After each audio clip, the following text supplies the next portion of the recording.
नमस्कार दोस्तों, आप सभी का एक बार फिर से स्वागत है हमारे चैनल क्विक सपोर्ट में। और दोस्तों आज हम इस वीडियो में जानेंगे कि आईसीयू क्या होता है। तो दोस्तों इसकी पूरी जानकारी आज इस वीडियो में हम जानने वाले हैं। तो चलिए बिना देरी किए शुरू करते हैं। आईसीयू में ऐसे मरीजों को रखा जाता है जिन्हें कोई गंभीर मेडिकल परेशानी होती है। उन्हें विशेष प्रकार की सेवा दी जाती है। इसे इंटेंसिव केयर यानी गहन देखभाल कहा जाता है। अस्पताल के जिस वार्ड में ये सेवा दी जाती है उसे इंटेंसिव केयर यूनिट यानी आईसीयू यानी गहन देखभाल इकाई कहा जाता है। इस प्रकार आईसीयू अस्पताल के ऐसे विशेषज्ञ वार्ड होते हैं जिनमें बहुत अधिक बीमार लोगों के लिए उपचार और निगरानी प्रदान करने का कार्य किया जाता है। दोस्तों इन वार्ड में विशेष रूप से प्रशिक्षित हेल्थ केयर पेशेवरों को नियुक्त किया जाता है जो मरीजों की देखभाल का काम करते हैं। यहाँ पर विशेष निगरानी उपकरण भी होते हैं। आईसीयू को कभी कभी गंभीर देखभाल इकाई सीसीयू या गहन चिकित्सा इकाई आईटीयू भी कहा जाता है। और हम इस वीडियो में आपको विस्तार से बताएंगे कि आईसीयू क्या होता है, आईसीयू के अंदर कौन से उपकरण होते हैं, आईसीयू में मरीजों को क्यों और कैसे रखा जाता है। इसके साथ ही ये भी बताएंगे कि आईसीयू में क्या सावधानियां रखी जाती हैं और आईसीयू में रखने का खर्च कितना होता है। तो दोस्तों हम सबसे पहले जानेंगे कि आईसीयू क्या होता है। गहन देखभाल का तात्पर्य उन रोगियों को दिए गए विशेष उपचार से है जो गंभीर रूप से अस्वस्थ होते हैं और उन्हें 24 घंटे कड़ी देखभाल की आवश्यकता होती है। जब तक आप किसी आपातकालीन सेवा के लिए भर्ती नहीं किए जाते हैं तब तक आपको आईसीयू में भर्ती होने के लिए अपने डॉक्टर या विशेषज्ञ द्वारा रेफर करने की आवश्यकता होगी। कई अलग अलग प्रकार के रोगियों को आईसीयू में भर्ती कराया जाता है। कुछ रोगी सीधे आपातकालीन विभाग से आते हैं तो कुछ अस्पताल के भीतर अन्य वार्ड से उनकी बीमारी में जटिलताओं के कारण आते हैं। आईसीयू में वैसे तो कई प्रकार के मरीज होते हैं लेकिन उन सभी को एक ही चीज की आवश्यकता होती है, निरंतर अवलोकन और विशेष देखभाल की।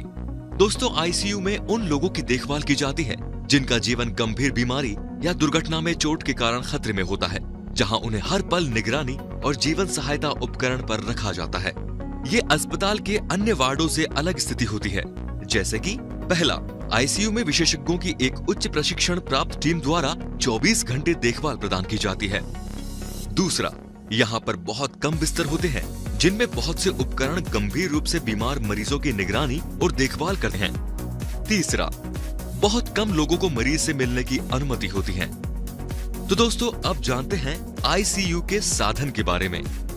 जब आप पहली बार आईसीयू में अपने किसी सगे संबंधी से मिलने जाते हैं तो उन चीजों में से एक जो आपको चिंतित कर सकती है वो आपके परिवार के सदस्य से जुड़े उपकरण और मशीनों की संख्या है। आईसीयू में विभिन्न प्रकार के साधन या उपकरण होते हैं जो निम्नलिखित हैं। पहला है वेंटिलेटर। एक वेंटिलेटर का उपयोग तब किया जाता है जब रोगी इतने कमजोर या बीमार होते हैं कि खुद सांस भी नहीं ले सकते हैं। जब आपके परिवार के सदस्य या मित्र वेंटिलेटर पर होते हैं तो वे आपसे बात करने में सक्षम नहीं होते। आपको अगर उनसे बात करनी ही है तो इस तरह के सरल प्रश्न पूछने चाहिए जिसका जवाब वो सिर हिलाकर हाँ या ना में दे सकते हैं। रोगी को अक्सर उन्हें आराम में रखने के लिए अत्यधिक बेहोश किया जाता है तो वे नींद में हो सकते हैं और इसलिए हमेशा आपकी बात का जवाब नहीं दे सकते। दूसरा है हार्ट मॉनिटर। एक हार्ट मॉनिटर स्क्रीन पर चलने वाली रंगीन रेखाओं के साथ एक टेलीविजन की तरह दिखता है। ये रेखाएं रोगी के दिल की गतिविधि को मापती हैं। हार्ट मॉनिटर रोगी से स्टिकी पैड चिपकने वाले पैड के द्वारा त्वचा से जुड़ा हुआ होता है। बीप और अन्य शोर इलेक्ट्रॉनिक मशीनों द्वारा दिए जाने वाले अलर्ट होते हैं ताकि नर्स को पता चल सके कि कुछ ध्यान देने की जरूरत है। तीसरा है फीडिंग ट्यूब्स, खिलाने की नली। अगर कोई मरीज सामान्य रूप से खाने में असमर्थ होता है तो उसके नाक में पेट में बने छोटे कण के माध्यम से या एक नस में ट्यूब के माध्यम से भोजन दिया जाता है। चौथा है ड्रेंस और कैथेटर। ड्रेंस शरीर से रक्त या तरल पदार्थ के किसी भी निर्माण को हटाने के लिए उपयोग की जाने वाली ट्यूब होती है। कैथेटर मूत्र को निकालने के लिए मूत्राशय में डाली गई पतली ट्यूब होती है। ये मशीनें और मॉनिटर गहन देखभाल को जितना संभव हो सके उतना सुरक्षित और प्रभावी बनाने में मदद करते हैं। आइए दोस्तों अब बात करेंगे पेशेंट को आईसीयू में क्यों रखा जाता है। अगर कोई गंभीर रूप से बीमार है और उसे गहन उपचार और करीबी निगरानी की आवश्यकता है या यदि किसी की सर्जरी हुई है और गहन देखभाल से उनको मदद मिल सकती है तो मरीज को आईसीयू में रखने की आवश्यकता होती है। कई अलग अलग स्थितियां और परिस्थितियां हैं जिनमें किसी को आईसीयू में रखे जाने की आवश्यकता हो सकती है। कुछ सामान्य कारणों में शामिल है जैसे कि कोई बड़ी सर्जरी की गई हो, गंभीर दुर्घटना जैसे कार दुर्घटना गंभीर रूप से जलने पर इसके बाद के उपचार के लिए, किसी भी प्रकार की गंभीर बीमारी उदाहरण के लिए heart fail, kidney fail, stroke या दिल का दौरा, इन सब के होने पर, किसी गंभीर संक्रमण के दौरान उदाहरण के लिए निमोनिया, सेप्सिस, इनके इलाज के लिए, यदि कोई बच्चा समय से पहले पैदा हो या गंभीर बीमारी के साथ पैदा होता है, बच्चों के लिए आमतौर पर नियोनेटल इंटेंसिव केयर यूनिट या NICU नामक एक विशेष ICU होता है। और दोस्तों अब जानते हैं कि पेशेंट को ICU में कैसे रखा जाता है। ICU में मरीजों पर ICU कर्मचारियों की एक टीम द्वारा बारीकी से निगरानी रखी जाती है और कई ट्यूबों, तारों और केबल्स द्वारा उपकरण से मरीजों को जोड़ा जाता है।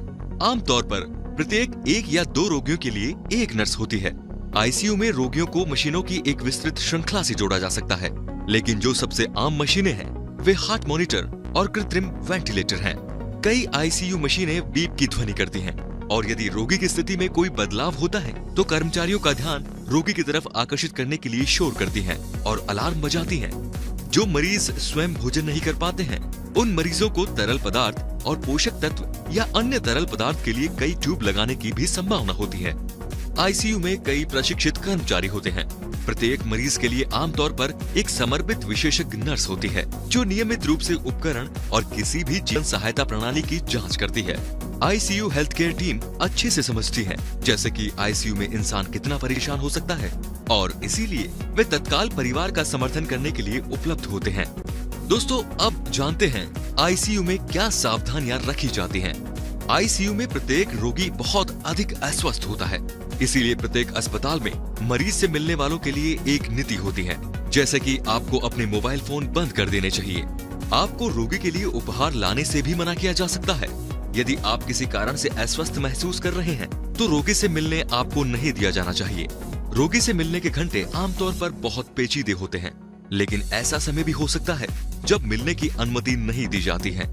इसलिए मिलने आने से पहले आपको इसके बारे में पता कर लेना चाहिए। व्यक्ति के बिस्तर के आसपास मिलने वाले लोगों की संख्या सीमित हो सकती है। संक्रमण फैलने के जोखिम को कम करने के लिए आपको ICU में प्रवेश करने और जाने के दौरान अपने हाथों को साफ करने के लिए कहा जाएगा और आपको कुछ चीजें जैसे फूलों को लाने से रोका जा सकता है। और जिस व्यक्ति को आप मिलने जा रहे हैं वो नींद में हो सकता है और उलझन में लग सकता है, लेकिन चिंता न करें क्योंकि ICU के कर्मचारी ये सुनिश्चित करेंगे कि रोगी जितना संभव हो उतनी आरामदायक स्थिति में रहे। आप आमतौर पर व्यक्ति को छूने, आराम से बात करने के लिए स्वतंत्र होंगे। ये उन्हें परिचित आवाज सुनने और पहचानने में मदद कर सकता है, भले ही वे जवाब देने की स्थिति में न हो। आप उन्हें अपने दिन के बारे में बता सकते हैं या उन्हें कोई किताब या समाचार पत्र पढ़कर सुना सकते हैं। आप उन्हें अधिक आरामदायक बनाने के लिए कुछ चीजों को ला सकते हैं, लेकिन अगर आप कुछ भी ले जाना चाहते हैं तो कर्मचारियों से पहले पूछ लें। आपके किसी भी प्रश्न का उत्तर देने के लिए ICU कर्मचारी आपकी यात्रा के दौरान पास में होंगे। केवल परिवार के सदस्यों को ही रोगी के बारे में जानकारी दी जा सकती है। दोस्तों जब रोगी की देखभाल की जाती है तो गोपनीयता हमेशा बनाए रखी जाती है। मरीजों को आमतौर पर यहाँ से एक अन्य वार्ड में तब ले जाया जाता है जब उन्हें इस तरह के निरंतर ध्यान या मदद की आवश्यकता नहीं रहती है। एक बार जब कोई व्यक्ति घर जाने के लिए पर्याप्त रूप से ठीक हो जाता है तो आमतौर पर उन्हें घर पर देखभाल के लिए दवाओं और निर्देशों के साथ छुट्टी मिल जाती है।